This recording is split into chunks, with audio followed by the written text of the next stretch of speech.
ഇതൊരു ചോദ്യമാണോ? സോളിൻ്റെ അകത്തുള്ള ബ്രൈറ്റ്നെസ് ആണ് മാറ്റർ ചെയ്യുക. പോസ്റ്റ്പാർട്ടം ഡിപ്രഷൻ ഉണ്ടായിരുന്നു എന്നുള്ളത് എനിക്കറിയില്ലായിരുന്നു ആ സമയത്ത്. വാവയായി കഴിഞ്ഞിട്ട് ഞാൻ ഭയങ്കര സൂയിസൈഡ് മെൻറ്റാലിറ്റി ഉണ്ടായിരുന്നു എനിക്ക് ആ സമയത്ത്. മദർഹുഡിനെ ഞാൻ ഭയങ്കരമായിട്ട് റിജക്റ്റ് ചെയ്യാൻ നോക്കിക്കൊണ്ടിരിക്കുകയായിരുന്നു. പക്ഷേ ഇപ്പം ഞാൻ കുറച്ച് കൈൻഡ് ആവാൻ തുടങ്ങി എന്നോട് തന്നെ. ചിലപ്പോൾ അപ്രീഷിയേറ്റ് ചെയ്യാണ്ട് നിന്നിട്ടുണ്ടാവും, ചിലപ്പോൾ നീ ഇൻവിസിബിളാണെന്ന് നിനക്ക് തോന്നിയിട്ടുണ്ടാകും, ചില ഏരിയയിൽ ആൾക്കാർ നിന്നെ കാണുന്നില്ലല്ലോ എന്നുള്ള സങ്കടം ചിലപ്പോൾ നിനക്ക് ഉണ്ടാവുമായിരിക്കും. പക്ഷെ ഇതിലൊന്നും അല്ല കാര്യം. നമുക്കൊക്കെ ഓരോ കാലഘട്ടത്തിൽ ചിലപ്പോൾ ഫ്രണ്ട്സുകൾ മാറി വരാലോ. എങ്ങനെയാണ് സയനോര ഫ്രണ്ട്സിനെ അൺപാക്ക് ചെയ്യുന്നതും റീകണക്ട് ചെയ്യുകയൊക്കെ ചെയ്യുന്നത്? അൺപാക്ക് ഞാൻ ആദ്യമായിട്ട് ഫ്രണ്ട്സിനെ അൺപാക്ക് ചെയ്യില്ലേ, അത് തിന്നാ അത്. അല്ല, അതാ ഞാൻ പറഞ്ഞേ. എനിക്കിപ്പം കുട്ടിക്കാലത്ത് ഇപ്പം സ്കൂളിൽ ഇപ്പോൾ നഴ്സറിയിലൊക്കെ പഠിക്കുന്ന സമയത്ത് ഒരു ഫ്രണ്ട് ഉണ്ടാവും. കുറച്ചും കൂടി കഴിഞ്ഞ് 7th പഠിക്കുന്ന സമയത്ത് എനിക്കൊരു ഭയങ്കര ക്ലോസ് ഫ്രണ്ട് ഉണ്ട്. 8th സ്റ്റാൻഡേർഡിൽ എൻ്റെ ക്ലോസ് ഫ്രണ്ട് വേറെ ഒരാളായിരിക്കും. പക്ഷെ എന്നാലും ഒരു ഫ്രണ്ട് ഗ്രൂപ്പിൻ്റെ ഇടയിലായിരിക്കും ഇത്. അപ്പോൾ ബേസിക്കലി ഞാൻ ഓപ്പൺ അപ്പ് ചെയ്യുന്ന ആൾക്കാർ ഡിഫറെൻറ്റ് ഫേസസിൽ. ഒരാളടുത്ത് തന്നെ ഫുൾ ടൈം ഓപ്പൺ അപ്പ് ചെയ്യാമെന്ന് പറയുന്നത് എൻ്റെ ബ്രദറിൻ്റെ അടുത്തായിരിക്കും. എൻ്റെ അനിയൻ അങ്ങനത്തെ ഒരു ഫ്രണ്ടാണ് എനിക്ക്. ഏത് കാലഘട്ടത്തിൽ ഏത് സംഭവത്തിനെ പറ്റിയിട്ടും എനിക്ക് വയ്യ ഒരു ഫീലിംഗ് വന്നാൽ അപ്പം ഞാൻ സുരുവിനെ വിളിക്കും, എൻ്റെ ബ്രദറിനെ വിളിക്കും. ഞാൻ പറയും, സുരു എൻ്റെ കയ്യിൽ നിന്ന് പോകുന്നുണ്ട്, എനിക്ക് വയ്യ എന്നുള്ളൊരു സാധനം ഞാൻ പറയും. അവൻ സംസാരിക്കും. എപ്പോഴും അവൻ്റെ അടുത്ത് സംസാരിച്ച് കഴിയുമ്പോൾ ഞാൻ അതിനുള്ള സൊല്യൂഷൻ കിട്ടിയോ ഇല്ല എന്നുള്ളതൊന്നും അറിയില്ല, പക്ഷെ ഞാനൊന്ന് ബെറ്റർ ആവും. അതുപോലത്തെ ഒരു ഫ്രണ്ട് ഉണ്ട് എനിക്ക് ദുബായിൽ, പൂജ എന്ന് പറഞ്ഞിട്ട്.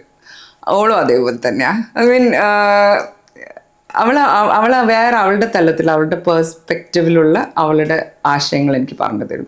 എനിക്ക് തോന്നുന്നത് ഇങ്ങനെ ആയിരിക്കും അല്ലെങ്കിൽ ഇങ്ങനെ ആയിരിക്കും എന്നൊക്കെ. പിന്നെ ഇപ്പം എൻ്റെ വളരെ ക്ലോസ് ആയിട്ട് ഇപ്പം നിങ്ങളൊരാളെ കണ്ടല്ലോ, അത് കൂടാണ്ട് രശ്മി എന്നിട്ടൊരു രശ്മി സതീഷ് മറ്റേ ഉറുമിയിലെ സോങ് ഒക്കെ പാടിയില്ലേ, മൂപ്പരും എൻ്റെ ഒരു വളരെ നല്ല സുഹൃത്താണ്. അപ്പം രശ്മിക്ക് ഇപ്പോഴെന്താ നടക്കണത് ഈ കാലഘട്ടത്തിനെ കുറിച്ചും ഓരോ ഏരിയയിൽ നടക്കുന്ന പല പല കാര്യങ്ങളെക്കുറിച്ചിട്ടും കൃത്യമായ ധാരണയുണ്ട്.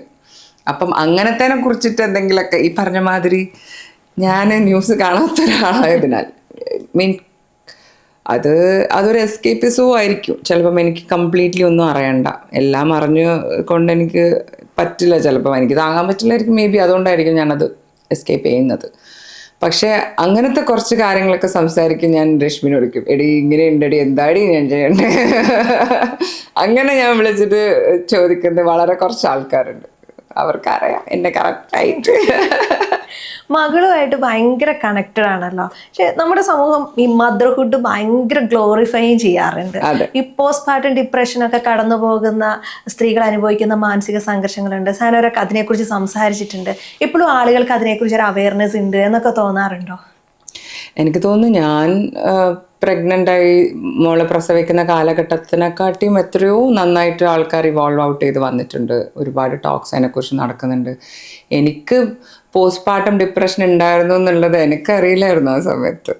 ഞാൻ എന്താ ഗോ ത്രൂ ചെയ്യുന്നതെന്ന് എനിക്കറിയില്ലായിരുന്നു. അപ്പം പ്രഗ്നൻ്റ് ആയിട്ടുള്ള സമയത്ത് ബേസിക്കലി എല്ലാ റിലേറ്റീവ്സിൻ്റെയും ഒരു സെൻറ്റർ പോയിൻ്റ് ആയിരിക്കും ഈ പ്രഗ്നൻ്റ് ലേഡി എന്ന് പറയുന്ന ഒരാൾ. പക്ഷേ പ്രഗ്നൻസി കഴിഞ്ഞ് ഡെലിവറി കഴിയുന്നതോടു കൂടി ഇത് കംപ്ലീറ്റ്ലി കുഞ്ഞ് വരും. പിന്നെ നമ്മൾ മറ്റേ ഈ 20 ദിവസത്തെ ഉഴിച്ചിലും അങ്ങനത്തെ ഇതിലേക്കൊക്കെയാണ് പോകുന്നത്. നമ്മളെ മെൻ്റലി പ്രിപ്പയർഡ് ആക്കുന്നുണ്ടോ എന്ന് ചോദിച്ചാൽ ഇല്ല. നമ്മൾ മെൻ്റലി പ്രിപ്പയർഡ് ആകുന്നുണ്ടോ ചോദിച്ചാൽ ചിലപ്പോൾ ചില ആൾക്കാർ വായിച്ചിട്ടുമൊക്കെ അങ്ങനെയൊക്കെ അറിഞ്ഞ് ഒക്കെ വരുന്ന ചില ആളുകളുണ്ടാവും. ചില ആൾക്കാർക്ക് ചിലത് പറഞ്ഞു കൊടുക്കാൻ ആളുകളുണ്ടാവും. അല്ലെങ്കിൽ എനിക്കങ്ങനത്തെ ഒരു സാധനം ഉണ്ടായിട്ടില്ല. ഞാൻ വാവയായി കഴിഞ്ഞിട്ട് എനിക്ക് തോന്നുന്നു ഞാനൊരു ഒരാഴ്ച ഒരു വീട്ടിലൊക്കെ ഇരിക്കുന്ന സമയത്തൊക്കെ ഞാൻ ഭയങ്കര സൂയിസൈഡ് മെൻറ്റാലിറ്റി ഉണ്ടായിരുന്നു എനിക്ക് ആ സമയത്ത്. എനിക്ക് I wanted to end my life, I wanted to do very drastic things that would really harm me. ആ മെൻറ്റാലിറ്റി എനിക്ക് ആക്ച്വലി ലൈഫിലുടനീളം പല പല സിറ്റുവേഷൻസിൽ എനിക്ക് വന്നു പോയിട്ടുണ്ട്. അപ്പം അതാ പറഞ്ഞ അങ്ങനത്തെ ക്രൈസിസ് സിറ്റുവേഷൻസിലൊക്കെ നിൽക്കുമ്പം കൃത്യമായിട്ടൊരാൾ അവിടെ വരും. അതാണ് അങ്ങനെ ഞാൻ അങ്ങനത്തെ കാര്യത്തിൽ ഞാൻ ഭയങ്കര ബ്ലെസ്ഡ് ആണ്. അങ്ങനത്തെ ക്രൈസിസ് മൊമെൻറ്റിൽ നിൽക്കുന്ന സമയത്ത് ഞാൻ എത്രയോ പ്രാവശ്യം ഞാൻ ബാത്റൂമിൽ നിന്ന് അലറി ഞാൻ കരഞ്ഞിട്ടുണ്ട്. എനിക്ക് മതിയായി, എനിക്കിത് വേണ്ട, ഇതെനിക്ക് വേണ്ട, ഈ ഒരു സാധനം. എനിക്ക് മദർഹുഡിനെ ഞാൻ ഭയങ്കരമായിട്ട് റിജക്റ്റ് ചെയ്യാൻ നോക്കിക്കൊണ്ടിരിക്കുകയായിരുന്നു. കാരണം like being responsible for another human being life time എന്നുള്ളൊരു സാധനം എനിക്ക് എപ്പോഴും. അപ്പോൾ അതുകൊണ്ടാണ് ഞാൻ പറഞ്ഞത്, ഞാൻ എപ്പോഴും ബാക്കിയുള്ള അമ്മമാർ എല്ലാവരും നമ്മൾ കമ്പയർ ചെയ്യാൻ വേണ്ടി പഠിക്കുന്നുണ്ട്. നമ്മൾ ആ അമ്മ ആ കുട്ടീനെ എന്ത് നന്നായിട്ട് നോക്കുന്നു, ഈ ഒരു സാധനം എനിക്ക് ഭയങ്കരമായിട്ട് അടിക്കുന്നുണ്ടായിരുന്നു. അപ്പോൾ ഞാൻ പിന്നെ ട്രാവൽ ചെയ്യുമായിരുന്നു, എനിക്ക് ഷൂട്ട് ഉണ്ടാവും, എനിക്ക് റെക്കോർഡിങ്സ് ഉണ്ട്. അപ്പം ഞാൻ കണ്ണൂരിൽ നിന്ന് ഇതേമാതിരി അങ്ങോട്ടും ഇങ്ങോട്ടും ഷട്ടിൽ സർവീസാണ്. അപ്പോൾ ആ സമയമൊക്കെ എനിക്ക് മനസ്സിന് ഭയങ്കര ഒരു ചിലപ്പോൾ വിഷമം തോന്നുന്നുണ്ട്. ഞാനിങ്ങനെ ഒറ്റക്കാക്കിയിട്ടൊക്കെ പോകുന്നു. ഒറ്റക്കാക്കിയിട്ട് തന്നെ ഡെഫിനറ്റ്ലി ഫാമിലിയൊക്കെ ഉണ്ട്. പക്ഷേ ഇതെപ്പോഴും ഇങ്ങനെ ഒരു നോയിങ് ഫീലിംഗ് ആണ്, ഒരു ഗിൽട്ടാണ് എപ്പോഴും. ഒരു അമ്മ എന്ന് പറയുമ്പോൾ എപ്പോഴും നമ്മൾ ശരിക്കും നമ്മളെ മക്കളെ നന്നായിട്ട് നോക്കുന്നുണ്ടോ, അവർക്ക് നല്ല ഫുഡ് കൊടുക്കാൻ നമുക്ക് പറ്റുന്നുണ്ടോ, അങ്ങനത്തെ ഗിൽട്ടിൽ ഒരുപാട് കാലങ്ങൾ എനിക്കുണ്ടായിരുന്നു. പക്ഷേ ഇപ്പോഴാണ്, വളരെ റീസെൻ്റ്ലി ആണ് അതിൻ്റെ അകത്ത് ഞാൻ കംപ്ലീറ്റ്ലി ഒന്ന് ഇതായി വന്നത്. ഓരോരുത്തർക്കും ഓരോ അമ്മയ്ക്കും അവരെ മക്കളെ നോക്കാൻ ഓരോ കഴിവുകളാണ്. നമ്മൾ കമ്പയർ ചെയ്തിട്ട് ഇവർ നന്നായിട്ട് നോക്കുന്നുണ്ട് എന്നല്ല. അതൊന്ന് ബാലൻസ് ചെയ്യാൻ വേണ്ടി പഠിച്ചപ്പോഴാണ് ഞാൻ ആക്ച്വലി അതിൻ്റെ അകത്തൊന്ന് ഫ്രീ ആയത്, ലിബറേറ്റഡ് ആയത്. ഇറ്റ്സ് ഓക്കെ, നമ്മളെ മക്കൾക്ക് മനസ്സിലാക്കാൻ പറ്റുന്നുണ്ടെങ്കിൽ അതിൻ്റെ അപ്പുറത്തേക്ക് വേറെ ഒന്നും എക്സ്പ്ലനേഷൻ ചെയ്യേണ്ട ആവശ്യം പോലും ഇല്ല എന്ന് എനിക്ക് തോന്നുന്നത്. ഞാൻ സിനിമേൻ്റെ അടുത്ത് ചിലപ്പോൾ ഞാൻ അവളുടെ അടുത്ത് പോയിട്ട് ഇരുന്നിട്ടായിരിക്കും ചിലപ്പോൾ കരയുന്നുണ്ടാവാം, അമ്മക്ക് പറ്റുന്നില്ല, ഈ സാധനമൊക്കെ ഞാൻ ഷെയർ ചെയ്യും. കാരണം വി ആർ നോട്ട് പെർഫെക്റ്റ്. നമ്മൾ അവരുടെ മുന്നിൽ നമ്മൾ ഭയങ്കര സ്ട്രോങ് ആണ്, നമ്മൾ ഭയങ്കര ഒരു നല്ലൊരു മദറാണ് എന്നിട്ട് ഇങ്ങനെ ഇരിക്കേണ്ട ആവശ്യമൊന്നുമില്ല. നമ്മൾ ഒരു ഹ്യൂമൻ ബീയിങ് ആണ്, നമുക്ക് ഇങ്ങനത്തെ ഇമോഷൻസ് ഒക്കെ പോവും. പക്ഷെ നമ്മൾ എങ്ങനെയാണ് ഇതിന് ഗെറ്റ് ഔട്ട് ചെയ്യാൻ പറ്റുക?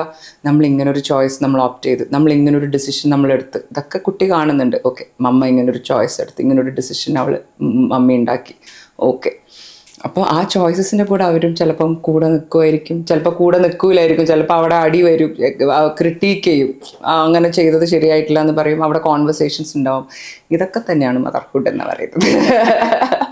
ഞാൻ ഇപ്പം വളരെ റീസെൻ്റ്ലി ആണ് നമ്മളെ കൂടെ ഇപ്പോൾ ഒരു ചേച്ചി വന്ന് താമസിക്കാനും ഫുഡ് ഉണ്ടാക്കാനൊക്കെ തുടങ്ങിയത്. അപ്പം അതിന് മുമ്പ് വരെയും കൊച്ചിയിലെല്ലാം താമസിക്കുന്ന സമയത്ത് ജനമ രാവിലെ സ്കൂളിൽ പോകുന്ന സമയത്ത് ബ്രേക്ക്ഫാസ്റ്റ് ഉണ്ടാക്കണം, ലഞ്ച് ഉണ്ടാക്കണം, അവളെ കൊടുത്തയച്ചിട്ട് തിരിച്ച് വരുമ്പോഴത്തേക്കും ഞാൻ എന്തെങ്കിലും വർക്ക് ചെയ്ത് തിരിച്ചു തരണം, ഈ ഒരു സാധനം ഉണ്ട്. അപ്പോൾ അതുകൊണ്ട് ചില സമയം കുക്ക് ചെയ്യാൻ തോന്നൂല, എന്തെങ്കിലും ഓർഡർ ചെയ്താൽ മതി, കാരണം ഞാനും ടയർഡായിരിക്കും, വന്ന് എങ്ങനെയെങ്കിലും ഒന്ന് കടന്നാൽ മതി എന്ന് വിചാരിക്കുന്ന സമയങ്ങളിൽ. അപ്പോൾ ആ ഘട്ടങ്ങളിലുള്ള ഗിൽട്ടൊക്കെ എടുക്കരുതെന്നാണ് ഞാൻ പറയുന്നത് എല്ലാ അമ്മമാരടുത്തും. അതൊന്നും എടുക്കരുത്. എങ്ങനെയാണോ നമുക്ക് പീസ്ഫുള്ളായിട്ട് കുട്ടികളുടെ കൂടെ ജീവിക്കാൻ പറ്റുക അതങ്ങ് ജീവിക്കുക. അതിൽ ഇന്ന കാര്യങ്ങൾ ചെയ്യണം, ഇങ്ങനത്തെ കുക്കിങ് ചെയ്യണം കുട്ടികൾക്ക്, ഇങ്ങനെ എന്നുള്ള ഈ സാധനങ്ങളൊക്കെ ഉണ്ടല്ലോ, അതൊക്കെയാണ് glorification of the motherhood by the society. അതിൻ്റെ ആവശ്യമുണ്ടെന്ന് തോന്നുന്നില്ല. ഞാൻ മനസ്സിലാക്കുന്ന ഇപ്പം ഏറ്റവും നല്ലൊരു സുഹൃത്ത് കൂടിയാണ്. എല്ലാ കാര്യങ്ങളും ഇരുന്ന് സംസാരിക്കും, കടന്നു പോകുന്ന മാനസികാവസ്ഥയെ കുറിച്ച് പറയാറുണ്ട്. ഇപ്പോ സനോരന്റെ മുഖം ഒന്ന് വാടിക്കഴിഞ്ഞാൽ മകൾക്കൊപ്പം മനസ്സിലാകുന്ന ഒരു കണ്ടീഷനൊക്കെ ഉണ്ട്. നമ്മൾ അത്രയും അങ്ങനെ ഒരു മകൾ അല്ലെങ്കിൽ അങ്ങനെ ഒരു മക്കൾ നമ്മൾക്ക് ഉണ്ടാവുക എന്ന് പറയുന്നതും ഭയങ്കര ബ്ലെസ്ഡ് ആയിട്ടുള്ള ഒരു കാര്യം. തീർച്ചയായിട്ടും നമ്മുടെ ഏറ്റവും ഒരു ബ്ലെസ്സിങ് ആണ് അത് അണ്ടർസ്റ്റാൻഡ് ചെയ്യാൻ പറ്റുന്ന ഒരു കുട്ടി ഉണ്ടാവാന്ന് പറയുന്നത്. പക്ഷെ എല്ലാ ഫേസിലും അവർ നമ്മൾ അണ്ടർസ്റ്റാൻഡ് ചെയ്ത് കൊള്ളണമെന്നും നിർബന്ധമൊന്നുമില്ല. അവരൊരു ഹ്യൂമൻ ബീയിങ് ആണ്. ഇപ്പോൾ ഈ പറഞ്ഞ മാതിരി അവർ ഒന്ന് പറക്കമുറ്റാറാവുന്നത് വരെ അവരെ ഒന്ന് ഗൈഡ് ചെയ്യുക എന്നുള്ള ഒറ്റൊരു കാര്യം മാത്രമേ ഒരു പാരൻറ്റ് ചെയ്യേണ്ട ആവശ്യമുള്ളൂ. ഞാൻ ഒരു കാര്യത്തിലും അവളെ അങ്ങനെ ഫോഴ്സ്ഫുള്ളി ഇന്നത് ചെയ്യണം എന്ന് പറഞ്ഞിട്ട് നിർബന്ധിച്ച് ഞാൻ ചെയ്തിട്ടേ ഇല്ല. അതിപ്പോൾ പാട്ട് പഠിക്കുന്ന കാര്യമാണെങ്കിൽ ഞാൻ കെഞ്ചിക്കാല് പിടിക്കാറുണ്ട്, നീ ഒന്ന് പാട്ട് പഠിക്കാൻ കുറച്ച് പിയാനോ ക്ലാസ്സസിന് പോകും, അത് നിൽക്കില്ല. പക്ഷെ അവൾക്ക് കുറച്ചും കൂടി ആർട്ട് പരമായിട്ട് വരയ്ക്കാനും അങ്ങനത്തെ കാര്യങ്ങളൊക്കെ ഇഷ്ടം. അപ്പോൾ അവൾ ഒറ്റയ്ക്ക് തന്നെ അത് നോക്കിയിട്ട് ചെയ്യുമോ, അങ്ങനത്തെ ഒക്കെ ചെയ്യുന്നുണ്ട്. അതുകൊണ്ട് ഫോഴ്സിങ് ഇല്ല. ഫോഴ്സ് ചെയ്താൽ ഭയങ്കര പ്രശ്നമാണ്. ഫോഴ്സ് ചെയ്യൽ കുറച്ച് ബുദ്ധിമുട്ടാണ്.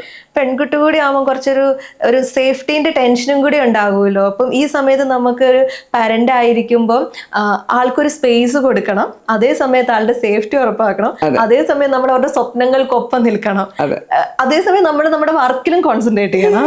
അപ്പൊ എങ്ങനെയാണ് ഇതെല്ലാം കൂടെ മാനേജ് ചെയ്യുന്നത്? ഇതിനൊക്കെ എങ്ങനെയാണ് കൃത്യമായി ഒരു ചോദ്യമാണോ? ഒരുപാടുണ്ട് ആക്ച്വലി. എല്ലാ ഏരിയയും ബാലൻസ് ചെയ്ത് ചിലപ്പം ഞാൻ റെക്കോർഡിങ് കഴിഞ്ഞ് തിരിച്ചു വരുമ്പോൾ ചിലപ്പോൾ അവൾ ഒറ്റയ്ക്കായിരിക്കും വീട്ടിലുണ്ടാവുക. അവളിരിക്കും 11 മണി വരെ ഇരിക്കും. ചില സമയം ഞാൻ ഒരു ബാവ കടന്ന് ഉറങ്ങിക്കും, അമ്മ വന്നിട്ട് വിളിക്കും. അങ്ങനത്തെ സിറ്റുവേഷൻസും കുറേ ഉണ്ടായിട്ടുണ്ട്. ഒരു സിറ്റുവേഷനിൽ എനിക്കിത് എടുക്കാൻ പറ്റാണ്ട്, ഞാൻ ആദ്യം കൊച്ചിയിലോട്ട് മാറുന്ന സമയത്ത് മോളുമായിട്ട് ഒറ്റക്കായിരുന്നു മാറിയിട്ടുണ്ടായിരുന്നത്. അപ്പം എനിക്ക് എടുക്കാൻ പറ്റാത്ത സമയത്ത് ഞാൻ എൻ്റെ ഒരു ഫ്രണ്ടിനെ വിളിച്ച് ഞാൻ പറഞ്ഞു, നീ ഇപ്പോൾ ഇവിടെ എത്തണം, അല്ലെങ്കിൽ ഇവിടെ എന്തെങ്കിലുമൊക്കെ സംഭവിക്കും. Because I was completely lost. അങ്ങനത്തെ മെൻ്റൽ സ്റ്റേറ്റിലെ സമയത്ത് നമുക്ക് കുഞ്ഞുങ്ങളെ നോക്കാൻ പറ്റില്ല. I mean we are tired. നമ്മുടെ ബോഡി ഫുൾ ടയേർഡാണ്. നമ്മുടെ ട്രോമ അത് നമ്മളെ കംപ്ലീറ്റ്ലി ഡ്രെയിൻഡ് ആക്കുന്ന അവസ്ഥകൾ ഉണ്ടായിട്ടുണ്ട്. അപ്പോൾ ആ സമയത്ത് കൃത്യമായിട്ടുള്ള സുഹൃത്തുക്കളൊക്കെ ഉണ്ടാവണം.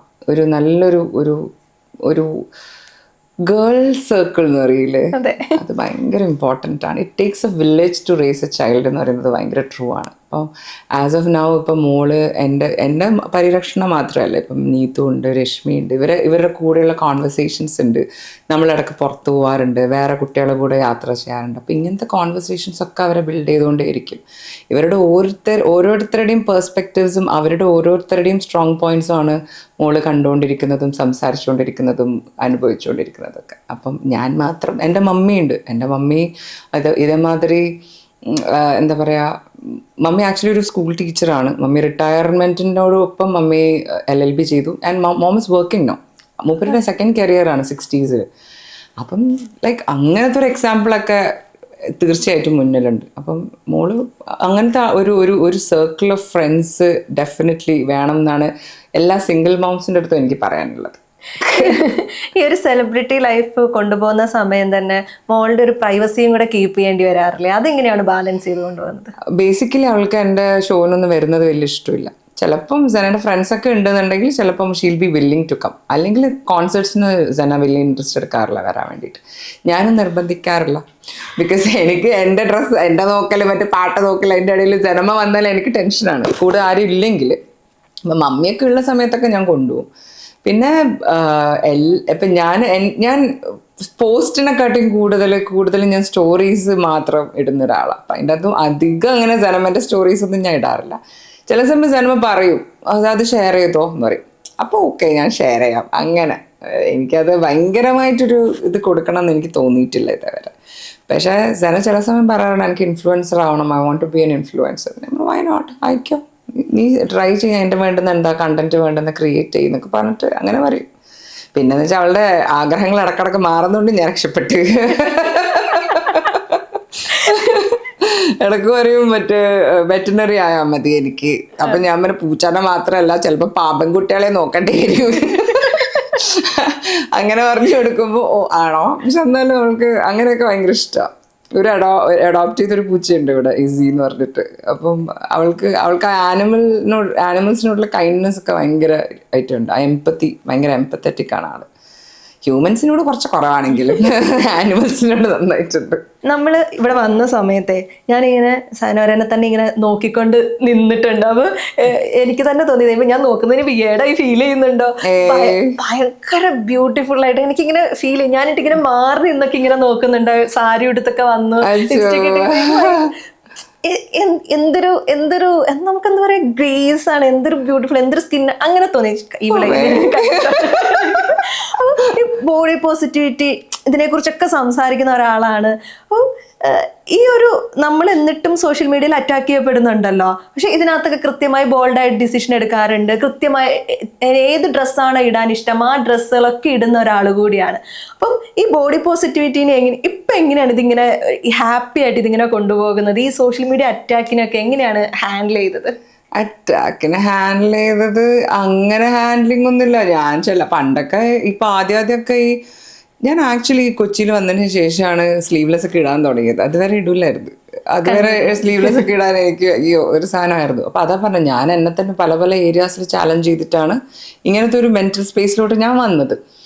അപ്പം അങ്ങനത്തെ ഡ്രസ്സ് ഇപ്പം എനിക്ക് ഷോർട്സ് ഇട്ടിട്ട് എന്തെങ്കിലും ഒരു ഇത് മാത്രമൊക്കെ ഇട്ടിട്ടൊക്കെ നടക്കാൻ ഇഷ്ടമാണ്. ഇങ്ങനെ നടന്നാൽ ഈ നാട്ടിൽ നമുക്ക് ജീവിക്കാൻ പറ്റൂല. അത് ഭയങ്കര പ്ലെയിൻ ആയിട്ടുള്ളൊരു സംഭവമാണ്. അതെൻ്റെ കംഫർട്ടാണ് ആക്ച്വലി. ശരിക്കും അങ്ങനെ തന്നെയാണ് ഞാൻ നടക്കേണ്ടത്.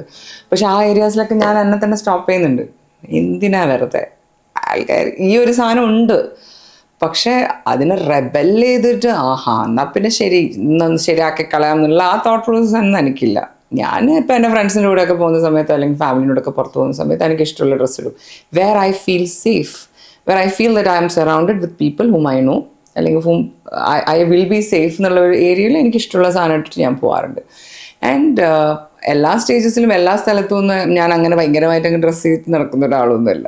എനിക്ക് എൻ്റെതായിട്ടുള്ള ഒരുപാട് ഞാൻ പറഞ്ഞില്ലേ ആ മെൻറ്റൽ ചാലഞ്ചസ് ഓവർകം ചെയ്തുകൊണ്ടിരിക്കുന്നത്. ഞാൻ ഇപ്പം ബോഡി പോസിറ്റിവിറ്റി പറയുന്നുണ്ടെന്നുണ്ടെങ്കിലും ചില ഡ്രസ്സ് ഇട്ടായി വേണ്ട കുമ്പ കുറച്ച് കൂടി നിൽക്കുന്നുണ്ടല്ലോ, ഇതെന്താ ഒരു ഡ്രസ്സും ഇല്ലല്ലോ ഇവിടെ കുറച്ച്, അങ്ങനെയൊക്കെ ഉണ്ട് എനിക്ക്.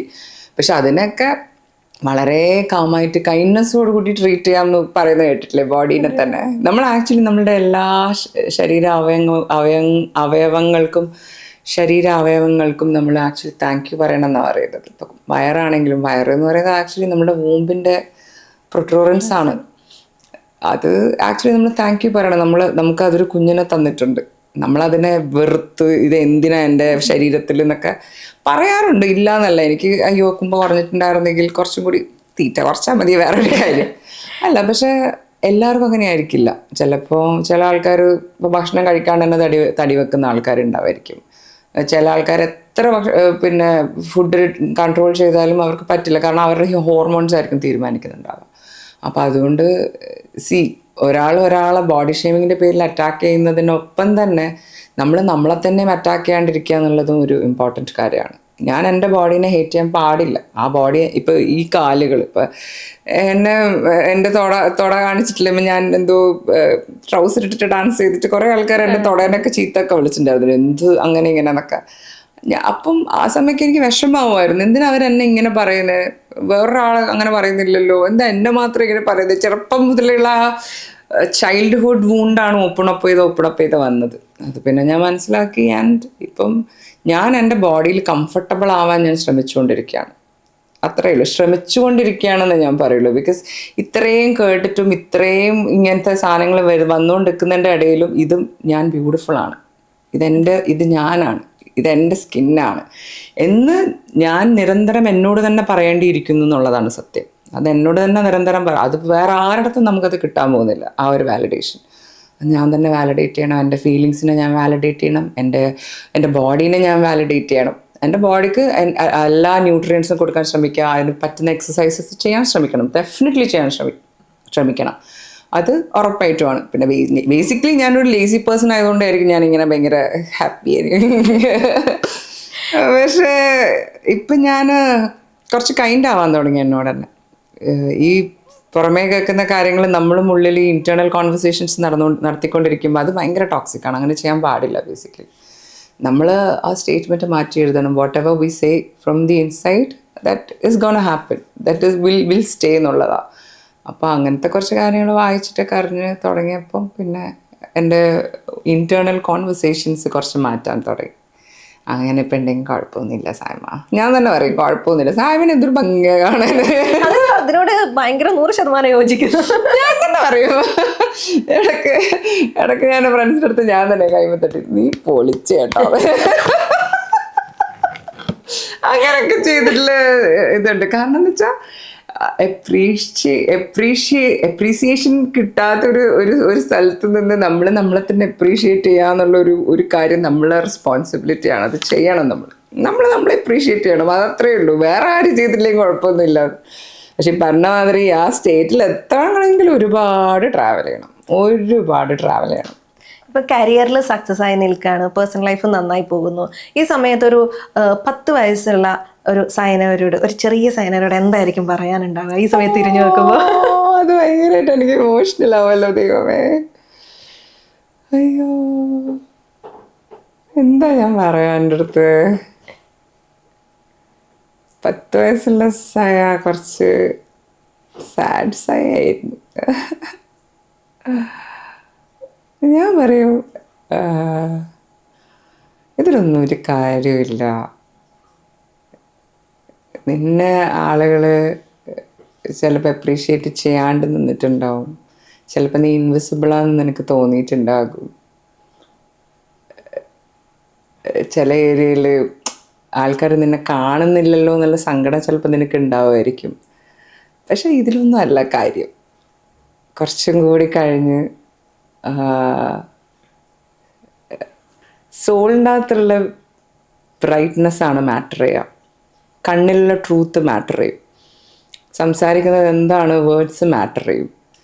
ആൻഡ് ഈ ചക്കര ഒരു ഭയങ്കര അടിപൊളി മോളല്ലേ, ഈ ഡാഡിയുടെ മിസ് യൂണിവേഴ്സ് അല്ലേ. എൻ്റെ അടുത്ത് ഡാഡി ഇപ്പം പണ്ട് ഇങ്ങനത്തെ എന്തെങ്കിലുമൊക്കെ സിനാറൊക്കെ ആയിട്ട് വീട്ടിൽ വന്നിട്ട് കരയുന്ന സമയത്ത് ഡാഡി പറയും, മോൾ എന്തിനാ അങ്ങനെയൊക്കെ പറഞ്ഞ് വിഷമിക്കുന്നത്, മോൾ എൻ്റെ മിസ് യൂണിവേഴ്സ് അല്ലേ ഇതൊക്കെ പറയൂ. അപ്പം ഞാൻ കുറച്ച് സമയം കരച്ചിൽ നിർത്തും. ഇങ്ങനെയൊക്കെ സിറ്റുവേഷൻസ് ഒക്കെ വീട്ടിലുണ്ടായിട്ടുണ്ട്. അപ്പം എനിക്ക് അയ്യോ നല്ലോണം മെൻ്റൽ സ്ട്രെസ്സിലോട്ട് പോയിട്ടുണ്ടായിരിക്കണം ഞാൻ എന്ന് എനിക്ക് തോന്നി ചെറുപ്പത്തിൽ. അപ്പോൾ കുറേ സ്ഥലത്ത് എനിക്ക് ഭയങ്കര ഇഷ്ടമാണ് ഡാൻസ് കളിക്കാനൊക്കെ. അപ്പം അതൊക്കെ മാറിപ്പോയതൊക്കെ ഇങ്ങനത്തെ കുറച്ച് സിനാരിയോസും കുറച്ച് കാര്യങ്ങളൊക്കെ ഉള്ളതുകൊണ്ടാണെന്ന് എനിക്ക് തോന്നിയിട്ടുണ്ട്. എനിക്ക് ഡാൻസ് ഇനി പഠിക്കണം എന്ന് ആഗ്രഹമുണ്ട്, കുറച്ച് ആഗ്രഹങ്ങളൊക്കെ ഉണ്ട്. ഇതൊക്കെ എൻ്റെ ആഗ്രഹങ്ങളാണ്. ഞാൻ ഇതൊരു അരങ്ങേറ്റം ചെയ്തിട്ടില്ല ഭരതനാട്യം. അപ്പോൾ അത് ഇപ്പോൾ ഒരു ആഗ്രഹം ഇങ്ങനെ വരുന്നുണ്ട്, എന്തെങ്കിലും ഒന്ന് ഭരതനാട്യമോ കഥക്കോ എന്തെങ്കിലും എനിക്ക്. അത് ഭയങ്കരമായിട്ട് ഇഷ്ടപ്പെടുന്ന ഒരാളായിരുന്നു കുട്ടിസായ.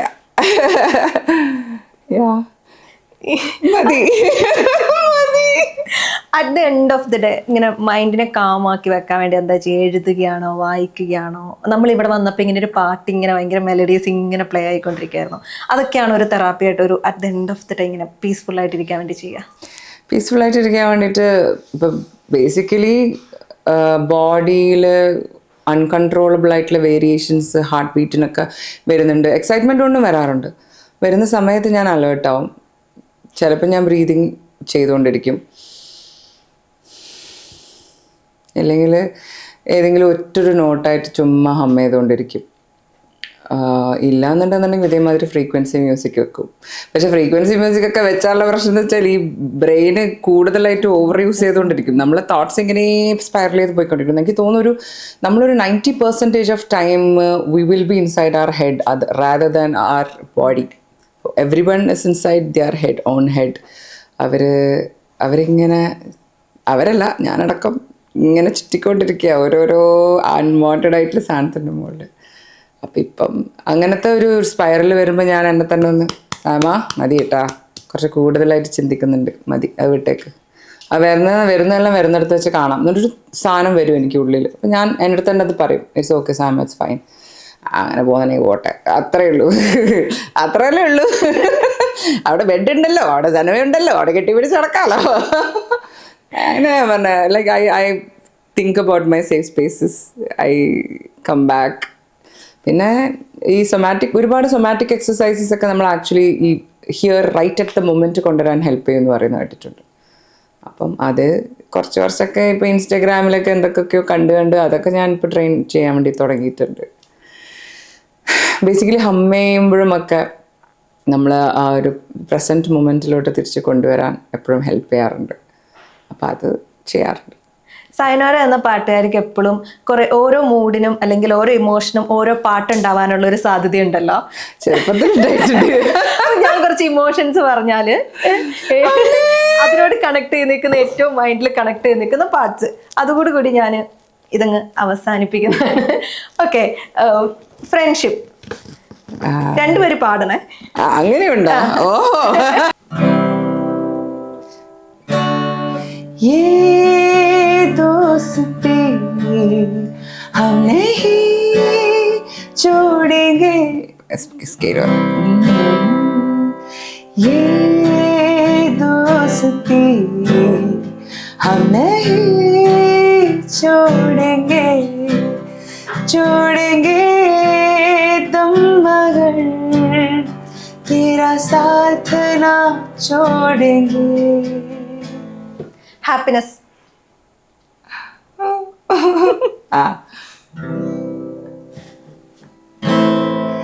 താമരക്കിളി പാടുന്നു തകതോ, താളിയോലകളാടുന്നു തകതോ, ചിന്നാതിയുണരും വസന്ത ഹൃദയം നുകരൂ, സംഗീതം കേൾക്കും സുഗന്ധഗംഗയിലയോ നീരാടും പാട്ടിനാം കുളത്തിലേ. അത് ഭയങ്കര ഇഷ്ടമുള്ള പാട്ടത്. സാഡ് ഞാൻ സാഡ് സോങ്സ് കേൾക്കാറില്ല. അപ്പൊ ഞാൻ അത് സ്കിപ്പ് ചെയ്യണോ? സ്കിപ്പ് ചെയ്തോ. സാഡ് സോങ്സ് പാടാറൊക്കെ ഉണ്ട്.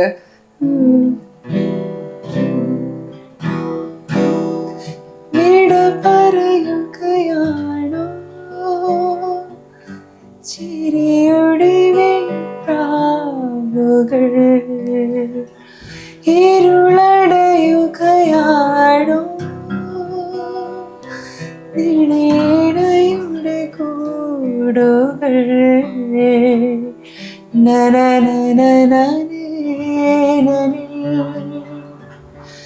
വിരഹമരുഭൂമിയിൽ ഓർമ്മകളുമായി തനിയേ അലയേ. ലാസ്റ്റത്തെ ഇമോഷനും കൂടി ഞാൻ ചോദിക്കാണ്. മദർഹുഡ്. അമ്മേ,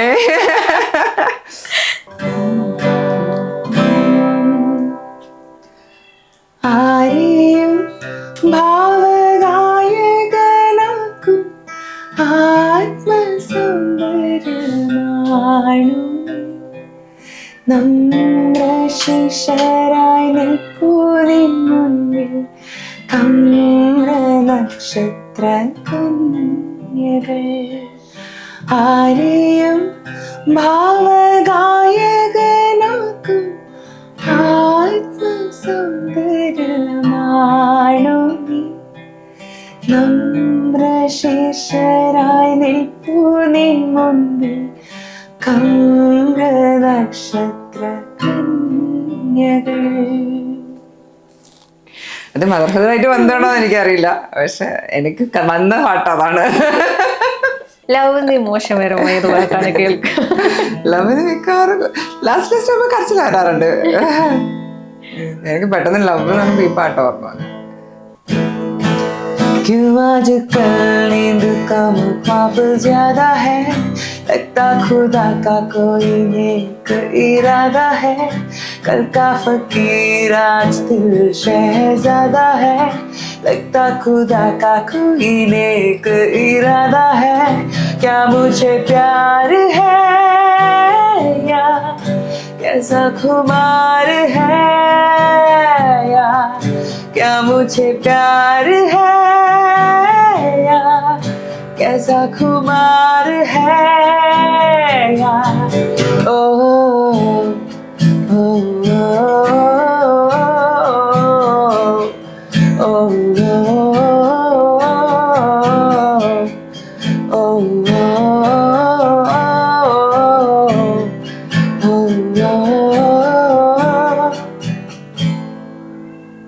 താങ്ക് യു സോ മച്ച്. ഒരു സ്വപ്നമാണ് എൻ്റെ ഒരു സൈനോരെ കാണുക, സംസാരിക്കുക, അടുത്തിരിക്കുക, ഇങ്ങനെ പാട്ട് കേൾക്കുക. നമ്മൾ ഒരിക്കൽ ആരാധിച്ചൊരു വ്യക്തി നമ്മുടെ മുന്നിലിരുന്ന് പാടുക എന്നൊക്കെ പറയുന്നത്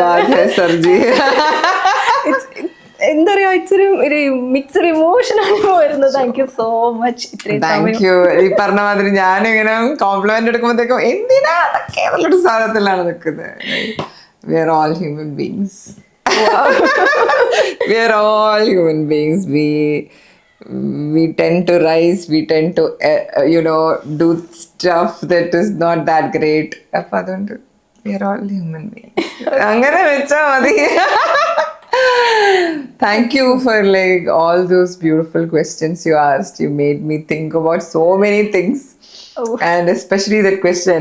And ende cheriya self-നോട് എന്ത് പറയാമെന്നുള്ളത് ഞാൻ ആക്ച്വലി ഇരുന്ന് ചിന്തിക്കേണ്ടിയിരിക്കുന്ന ഒരു കാര്യമാണ്. ആക്ച്വലി അത് ഇരുന്ന് ചിന്തിക്കണം എന്താണ് പറയേണ്ടത്. കാരണം ഇപ്പോഴും ചില ഏരിയാസിൽ ആ ചൈൽഡ്ഹുഡ് വൂൺസ് ഒക്കെ എവിടെയോ എന്നെ ഹോണ്ട് ചെയ്യുന്നുണ്ട്. ഞാൻ അതായി മാറുന്നുണ്ട്. ഞാൻ എൻ്റെ ഇന്നർ ചൈൽഡിനെ ഞാൻ കമ്പാഷനറ്റ് ആവുന്നില്ല എന്നൊക്കെ ഞാൻ ചിന്തിക്കുന്ന ഒരാളാണ്. അപ്പം അതുകൊണ്ട് അതൊക്കെ ഇന്ന് വരുന്നിട്ട് ഇനിയിപ്പോൾ ചിന്തിച്ച് അനലൈസ് ചെയ്ത് റിഫ്ലക്ട് ചെയ്ത് മെഡിറ്റേഷൻ ഒക്കെ ചെയ്തിരിക്കണം.